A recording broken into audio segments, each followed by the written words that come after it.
waan adda addaatiif harka kennuu nurraa hin eeggamu. Jechuun akka laaftutti yoo harka kennitu taate, akka laaftutti yoo abdii kutattu taate, milkiin guddoon sun wareegama barbaaddii waan ati kafaltu sirraa barbaaddi. Meeqa kafalteefati?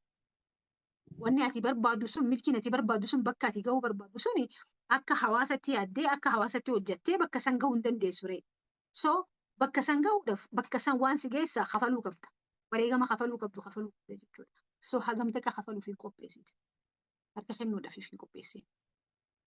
Harka kennuudhaaf tasmeef hin qopheessine.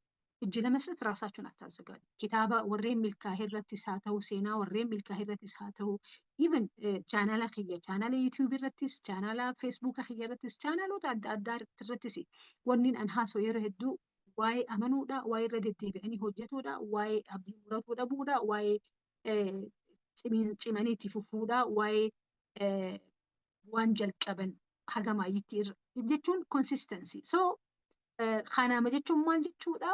Milkiin kadhuftuu wareegama kafalamee boodaani.